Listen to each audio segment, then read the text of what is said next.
Hello everyone, my name is Akash Yadav from the backbenchers institute and you know very well कि हम लगातार अभी spoken English अपनी improve कर रहे हैं। मैं आपको हर एक वीडियो में इंग्लिश के हर एक ग्रामर जो होते हैं उसको बता रहा हूं ताकि हम अपनी इंग्लिश को इम्प्रूव कर सके और अच्छे से हम इंग्लिश में कम्युनिकेट कर सके।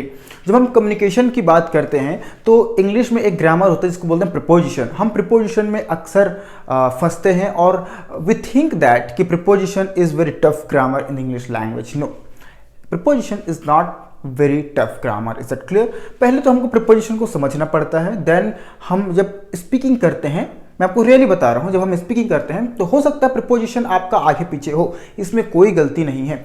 अक्सर जब हम स्पीकिंग करते हैं तो कभी इन की जगह ऑन लगा देते हैं, ऑन की जगह इन लगा देते हैं, ठीक है ना? ओके, तो और ये गलतियां लगभग जो इंग्लिश अपनी इम्प्रूव कर रहा है, ओके, जो प्रोफेशनल्स हो सकता है, जो बिगिनर हो सकते हैं, सबसे कभी ना कभी ये गलतियां हुई हैं। ओके, तो if you are making this kind of mistakes while speaking English, so don't worry about it. Is that clear? Preposition is just a part of English grammar, English language. You may make mistake while using preposition in your speaking. Is that clear? तो आज हम क्या करेंगे, preposition को अच्छे से समझेंगे और हम preposition को जानने की कोशिश करेंगे कि कैसे हम अपनी speaking में preposition को अप्लाई करें। Is that clear? चलिए देखते हैं यहाँ पर है कि preposition, सिंपल सी बात है, प्रीपोजिशन में जो प्री होता है उसका अर्थ होता है पहले और पोजीशन का अर्थ होता है स्थान, ठीक है? और इसको हम कहाँ यूज करते हैं? नाउन से पहले। ओके, नाउन प्रोनाउन से पहले। So preposition is a word that used before noun pronoun. तो प्रीपोजिशन एक ऐसा वर्ड है, ऐसा शब्द है जो किसी नाउन और प्रोनाउन के पहले आता है, ठीक है? और किसी नाउन और प्रोनाउन के पहले आकर क्या करता है, वो सेंटेंस में, वाक्य में संबंध स्थापित करता है। क्या करता है दोस्तों? संबंध स्थापित, रिलेशन बनाता है एक नाउन और दूसरे नाउन के बीच में। Is that clear? अगर हम किसी दो नाउन के बीच में प्रीपोजिशन को रख रहे हैं तो आपको सेंटेंस एकदम सही लगेगा, बराबर लगेगा। अगर आप किसी प्रीपोजिशन को यूज ना करें तो आप सेंटेंस देखिए कैसे रहेगा, बहुत मतलब अटपटा हो जाएगा, बहुत ही बेकार हो जाएगा, ठीक है? मैं यहाँ पर एक सेंटेंस लिखता हूँ ताकि हम उनको समझेंगे, ठीक है? जैसे मैं लिख रहा हूँ कि I M in the market. I am in the market. Okay, मैं बाजार में हूं। अगर मैं मान लीजिए यहां पर इन का यूज ना करूं, मैं इसको डिलीट कर दूं, तो फिर सेंटेंस क्या होगा? I am the market. मैं बाजार हूं, ठीक है ना? मैं बाजार हूं। So this is completely incorrect sentence. Okay, तो क्या करते हैं हम? प्रीपोजिशन, जैसे कि ये हो गया क्या हमारा, आई हो गया, ये एक प्रोनाउन है, और मार्केट हो गया, ये एक नाउन है। तो किसी नाउन, किसी मतलब कि हाँ, नाउन प्रोनाउन के बीच में आने वाले शब्द जो एक दूसरे के बीच में संबंध स्थापित करे, रिलेशन बनाए, उस रिलेशन वर्ड को प्रीपोजिशन कहते हैं। ठीक बात है? Okay, I hope you are getting my point. तो सबसे पहले प्रीपोजिशन तो बहुत सारे होते हैं, कौन सा पढ़े सर, कौन सा ना पढ़े? मैं बोलता हूं अभी जो बेसिक प्रीपोजिशन है उसमें आप जो मेन यूज होता है, ठीक है ना, वो आप पढ़िए। बाकी आप सभी प्रीपोजिशन को यूज करेंगे। जितने अच्छे प्रीपोजिशंस आप अपने कम्युनिकेशन में यूज करेंगे, अपनी इंग्लिश में यूज करेंगे, उतनी अच्छी आपकी इंग्लिश जो है इंप्रूव होती जाएगी। ठीक बात है? बाकी कुछ प्रीपोजिशन जो बेसिक है वो तो हमको पढ़ना ही पड़ेगा, ठीक है? चलिए, मैं यहाँ पर कुछ प्रीपोजिशंस लिख दिया हूँ और सभी प्रीपोजिशन के मीनिंग और हम उसको कैसे कैसे यूज करेंगे वो मैं आपको बताने वाला हूँ। ठीक है बात है? बाकी अगर आपको लगता है तो मैं एक एक प्रीपोजिशंस, एक एक वर्ड पर एक क्या बोलते हैं इंडिविजुअल वीडियो भी आपको बना करके दे दूंगा। ठीक बात है? चलिए, ओके। तो इन का मतलब क्या होता है? इन का मतलब होता है में। इन टू का मतलब भी होता है में। इनसाइड का मतलब होता है में और के अंदर, ठीक है? के अंदर। आउटसाइड का मतलब होता है के बाहर। ऑन का मतलब होता है ऊपर, ओके, ऊपर। अपन का मतलब होता है ऊपर, पर भी होता है ऑन का मतलब, ओके, ऊपर। और अप मतलब होता है ऊपर। अंडर मतलब होता है दोस्तों नीचे। ओवर मतलब होता है ऊपर, है ना? ये कैसे कैसे होता है ऊपर, मैं आपको बताने वाला हूं। टू मतलब होता है से और को, दोनों का मतलब होता है। फॉर मतलब होता है क्या हमारा? के लिए, के लिए। फ्रॉम मतलब होता है से। एट मतलब होता है पर, ओके, और में भी होता है। विथ मतलब होता है के साथ। विदाउट मतलब होता है के बिना। अबाउट मतलब होता है के बारे में। मैं रिफिल कर लेता हूँ इसको, ठीक है, फिर हम अच्छे से पढ़ेंगे। तो अबाउट मतलब होता है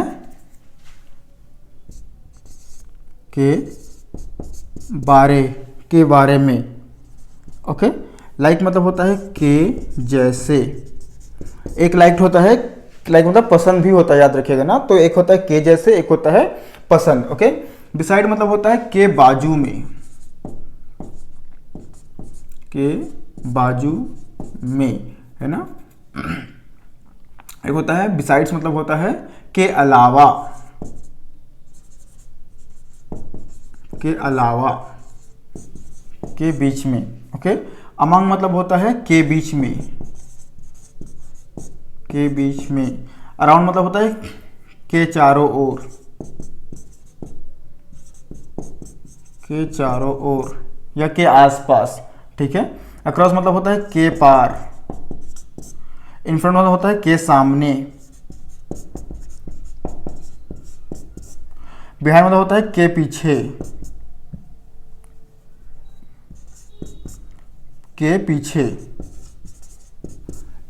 इंस्टीड ऑफ मतलब होता है के बदले में, के बदले में। अकॉर्डिंग टू मतलब होता है के अनुसार, अनुसार। अपार्ट फ्रॉम मतलब होता है के अलावा, के अलावा। अवे फ्रॉम मतलब होता है से दूर। अलॉन्ग विथ मतलब होता है के साथ साथ,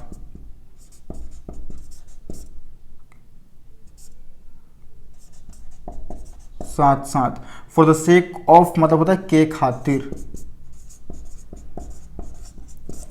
चलिए, जितने प्रीपोजिशंस होते हैं मैंने यहाँ पर सबको बता दिए हैं, हिंदी और इंग्लिश। अब हम एक एक करके हिंदी सेंटेंस और इंग्लिश सेंटेंस के माध्यम से हम ये प्रीपोजिशन को समझते हैं, ठीक है। आराम से समझते हैं, हड़बड़ी करने वाली कोई बात नहीं है, ठीक है।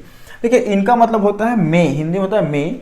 ओके। और इसको हम पोजीशन, किसी नाउन की पोजीशन आपको बताना हो, ठीक है ना, तब हम मे का यूज करते हैं ना। पोजीशन मतलब कि जब कोई नाउन स्थिर हो, एक जगह पर हो, और उसका हिंदी होता होगा मे। जैसे कि I M in the market, मैं बाजार में हूं, मैं बाजार में हूं। Is that clear?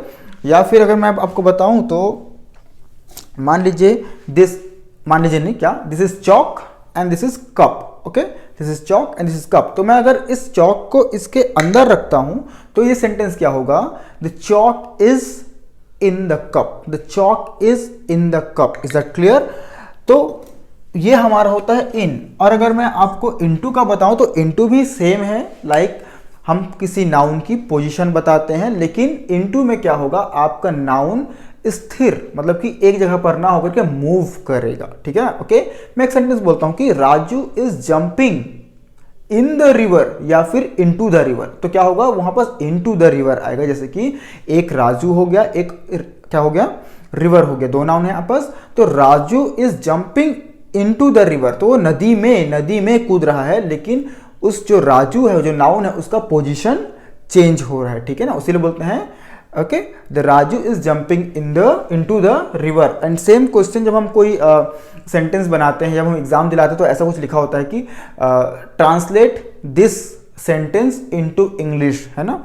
तो इस सेंटेंस को क्या करो, इंग्लिश में चेंज करो। तो मैं आया वहां पर क्योंकि वो एक जो सेंटेंस है वो क्या हो रहा है, परिवर्तन हो रहा है दूसरे सेंटेंस में, ठीक बात है। तो जब भी क्या हो, परिवर्तन हो, मूव करे जब कोई नाउन, और उसका सेंटेंस, उसका जो वर्ड है वो हो मे हो, ठीक है, तो वहां पर हम लोग इनटू का यूज करते हैं। ओके।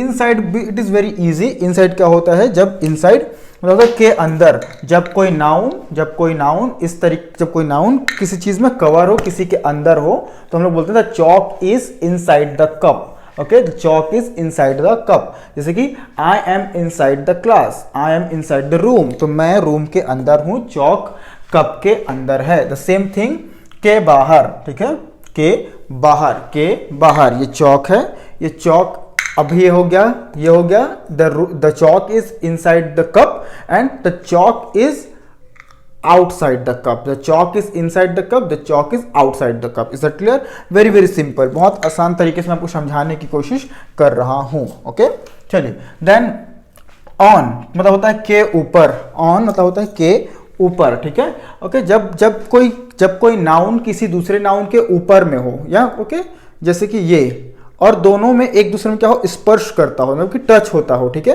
तो the noun is on the cup, the noun is on the cup. Is that clear? आगे आपको समझ में? चलिए, और कोई इससे समझाने वाली बहुत कोई रॉकेट साइंस है नहीं, है बहुत इजी है। देन होगा अपॉन, अपॉन, अपॉन मतलब ऊपर होता है। इसमें क्या होता है, देखिए अपॉन मतलब क्या होगा, जब कोई नाउन आपके नाउन के ऊपर पहले से हो, ठीक है, तब हम ऑन लगाते हैं। लेकिन जब कोई नाउन आपके नाउन, ओके, जब कोई ये नाउन, ओके, जब कोई वस्तु किसी दूसरे वस्तु के ऊपर अचानक अभी अभी आए, ठीक है ना, पहले से हो तो ऑन, लेकिन जब अभी अभी आए, जब ये अभी अभी आए, ठीक है ना, और उसके ऊपर हो, तब हम क्या यूज करेंगे, अपॉन यूज करेंगे। Is that clear? जैसे कि the cat jump upon the table, okay, या the cat set upon the table. Is that clear? इस तरीके से हम अपॉन का यूज करेंगे। अप का मतलब भी क्या होता है, ऊपर। जब कोई वस्तु नीचे से ऊपर की ओर जाए गति अवस्था में, ठीक है, तब हम अप का यूज करते हैं। जैसे कि he is climbing up the tree, okay, वह पेड़ के ऊपर चढ़ रहा है। Is that clear? जैसे कि स्टैंड अप, तो नीचे से ऊपर की ओर आना। तो जब कोई वस्तु नीचे से ऊपर की ओर जाए गति अवस्था में मूव करके, तो हम क्या करते हैं, अप का यूज करते हैं। Is that clear? चलिए, अंडर, अंडर मतलब होता है नीचे, अंडर मतलब होता है नीचे। जब कोई वस्तु, ओके, जब कोई वस्तु किसी वस्तु के नीचे हो, ठीक है, लेकिन वो एक दूसरे से स्पर्श ना करे, टच ना करे। Is that clear? जैसे कि this is cup, okay, and this is chalk, okay, if you can see it. So अब क्या करेंगे, ये नाउन मेन है, ठीक है, तो क्या करेंगे हम कि ये ऐसे है, तो the chalk is under the cup, the chalk is under the cup. Is that clear? The chalk is under the cup. अब दोनों में स्पर्श नहीं हो रही है, the chalk is under the cup. Is that clear? उसी प्रकार से the boy is sitting under the tree, the boy is sitting under the tree. Is that clear? अब जब क्या हो, जब कोई नाउन किसी दूसरे नाउन के नीचे हो और दोनों में स्पर्श ना हो, तो हम उसमें अंडर लगाते हैं, हिंदी होता है नहीं। अब उसी प्रकार से जब कोई नाउन किसी नाउन के ऊपर हो और दोनों में स्पर्श ना हो, तो हम लगाते हैं क्या इसमें, सॉरी, ओवर, ठीक है ना, ओवर। तो the chalk is over the chalk is over the cup, the chalk is over the cup. Is that clear? जैसे कि the fan is over my head, the fan is over my head. तो क्या होगा कि पंखा मेरे sir के ऊपर है। Is that clear? Okay, so many birds are flying over the tree, so many birds are flying over the tree. तो पेड़ के ऊपर कई सारे पंछियां उड़ रही है। Is that clear? I think you are getting my point. To का मतलब होता है को और से। Is that clear? जैसे कि तुमको, उसको, कुर्सी को, मोबाइल को बोलते हैं ना, कि give that chair to me, तो उस चेयर को मुझे दो। Is that clear? Casual use इसका होता है को और से। ओके, बाकी टू का यूज बहुत ज्यादा होता है। अगर आप एक बुक पढ़ेंगे तो you will get confuse. Is that clear? तो टू का यूज होता है कि से और को के लिए टू का यूज कॉमनली करते हैं। ठीक बात है। बाकी मैं टू के बारे में प्रॉपर आपको वीडियो बना के बताऊंगा। फोर का मतलब होता है के लिए। ओके, और से भी होता है ना, के लिए और से। जैसे कि किसी नाउन या प्रोनाउन से पहले हम फोर लगाते हैं तो उसका अर्थ हो जाता है के लिए। जैसे कि this pen is for you, this pen is for you. Okay, यह पेन तुम्हारे लिए है। This rose is for you, यह रोज तुम्हारे लिए है। Okay, this chocolate is my for sister, यह चॉकलेट मेरी सिस्टर के लिए, मेरी बहन के लिए है। Is that clear? I hope you are getting my point. From मतलब होता है से। जैसे कि I am from Korba, okay, you are from Bhilai, you are from, okay, she is from Delhi. तो इस तरीके से का यूज हम लोग करते हैं फ्रॉम के लिए। ओके, फिर होता है एट का। एट मतलब होता है पर और में, दोनों के लिए हम क्या करते हैं, एट का यूज करते हैं। जैसे कि छोटी स्थान पर हम लोग एट लगा सकते हैं। ओके, बट इन भी कर सकते हैं, ऐसा कोई बात नहीं। जैसे कि I M at the room, मैं रूम पर हूँ, मतलब मैं रूम में हूँ। ओके, और किसी निश्चित टाइम, ओके, फिक्स टाइम पर हम लोग क्या करते हैं, एट का यूज करते हैं। जैसे कि come on at this time. Okay, come on at this time. Is that clear? तो इस तरीके से किसी जगह और किसी क्या करते हैं हम लोग, छोटी जगह और टाइम के लिए हम लोग एट का यूज करते हैं। ओके, और बहुत सारे वर्ड्स पर कहते हैं जैसे कि don't look at me, okay, मुझे मत देखो, डोंट क्या बोलते हैं, don't abuse at him, okay, उसको मत गाली दो। तो इस तरीके से कुछ कुछ सेंटेंस पर हम एट का यूज करते हैं। I will make different videos about particular at, to, okay, for, this kind of things. Okay, with मतलब होता है क्या, के साथ, विथ मतलब के साथ। जैसे कि क्या यूज कर सकते हैं, I am going to picnic with my friends, मैं अपने दोस्तों के साथ पिकनिक जा रहा हूं। Is that clear? ओके, जैसे कि I am writing with this pen, okay, मैं इस पेन से लिख रहा हूं। ओके, विथ का मतलब के साथ होता है और से भी होता है, याद रखिएगा। ओके, विदाउट मतलब होता है के बिना, जैसे कि I can't live without education, या फिर I can't live without you, मैं बिना पढ़ाई के नहीं जी सकता, मैं तुम्हारे बिना नहीं रह सकता। Is that clear? So I hope you are getting my point. About मतलब होता है लगभग और के बारे में, लगभग और के बारे मतलब कि पूछते हैं ना कि how many students are going to picnic, कि कितने बच्चे पिकनिक जा रहे हैं, तो हम क्या बोलते हैं कि अबाउट 100 स्टूडेंट्स। तो लगभग कितने, लगभग 100 बच्चे, या फिर अबाउट मतलब होता है के बारे में, जैसे कि I am going to speak about pen, I am going to speak about camera, I am going to speak about English. तो जब के बारे में हिंदी हो, उसका मीनिंग जब हिंदी हो तो अबाउट उसका होता है English. Is that clear? Like, like मतलब होता है क्या, के जैसे, और एक लाइक होता है वर्ब भी होता है वो, ठीक है, पसंद। तो जैसे कि I want to become like you, मैं आपके जैसा बनना चाहता हूँ। Okay, I want to become like my father, मैं अपने पिताजी के जैसे बनना चाहता हूँ। Is that clear? तो इस तरीके से लाइक का यूज करते हैं। बाकी बिसाइड मतलब होता है, सॉरी, बिसाइड मतलब होता है के बाजू में, के बगल में। Is that clear? My friend is just sitting beside me, कि मेरा my friend is just sitting beside me, कि मेरा दोस्त मेरे जस्ट बाजू में बैठा है। Is that clear? तो I hope you are getting my point. और एक भी होता है बिसाइड में होता है के अलावा। ओके, जैसे कि I have different pen, I have, या फिर I have one more pen besides this pen, तो इस पेन के अलावा मेरे पास एक और पेन है, ठीक है ना, के अलावा एक और पेन है। सो आई होप आप ये भी समझ रहे होंगे। नाउ बिटवीन, बिटवीन होता है के बीच में, जब दो नाउन के बीच में, जब दो नाउन के बीच में क्या हो, ये वर्ब आए, क्या, सॉरी, ये वर्ड आए बिटवीन, तब हम क्या करते हैं, देखिए मैं आपको और डिटेल समझाता हूं कि जब दो नाउन हो, बिटवीन का यूज कब करेंगे हम लोग, जब दो नाउन के बारे में बात हो रही होगी, ठीक है। जैसे आपने सुना होगा इंग्लिश कमेंट्री में कि running between the wicket, okay. और मैं आपको सेंटेंस समझाता हूं, जैसे कि डिस्ट्रीब्यूट दिस चॉकलेट, या फिर divide this chocolate between two students, कि दो बच्चों के बीच में, दो विद्यार्थियों के बीच में इस चॉकलेट को बांटो। ओके, तो जब दो व्यक्ति, दो नाउन का बात हो, तब हम क्या कर लगाएंगे, बिटवीन। लेकिन वहीं पर दो से अधिक हो तब हम लगाएंगे अमंग। ओके, डिस्ट्रीब्यूट या फिर divide this chocolate among 10 students, तो 10 लोगों के बीच में ये चॉकलेट को बांटो या शेयर करो। Is that clear? I hope you are getting my point. Then होगा हमारा अराउंड, मतलब होता है के आसपास, के चारों ओर, जैसे कि I am just walking around your house, कि मैं तुम्हारे घर के आसपास मंडरा रहा था, घूम रहा था। Is that clear? Okay. Across मतलब होता है के पार, एक होता है क्रॉस, एक होता है अक्रॉस। अक्रॉस मतलब होता है के पार, उस पार, और क्रॉस मतलब होता है क्या, पार करना। तो क्रॉस जो होता है वो होता है वर्ब, और अक्रॉस जो होता है वो होता है प्रपोजिशन। Is that clear? तो हम यहाँ पर अक्रॉस का यूज कर रहे हैं। There is a very famous movie, okay, which name is across the river, मतलब कि नदिया के पार, ठीक है। जब इसका आप इंग्लिश में नाम लेते हैं तो बहुत हॉलीवुड मूवी लगता है, across the river, but Hindi में होता है नदिया के पार। हमने बहुत लोगों ने देखा हुआ, दूरदर्शन पर पहले आता था, ठीक है। Okay, then in front of, in front of मतलब होता है के सामने। Is that clear? In front of, जैसे कि many students are sitting in front of me, okay, कि मेरे सामने बहुत सारे बच्चे बैठे हुए हैं। बिहाइंड मतलब होता है के पीछे, बिहाइंड मतलब होता है के पीछे, जैसे कि the white board is behind me, white board मेरे पीछे है। Is that clear? There are so many sentences you can make through behind. Is that clear? चलिए, नाउ इंस्टीड ऑफ, के बदले में, इंस्टीड ऑफ के बदले में, जैसे कि I want to eat chocolate instead of sweets. Okay, तो मिठाई के बदले में मुझे क्या चाहिए, चॉकलेट खाना है, खाना चाहता हूँ। Is that clear?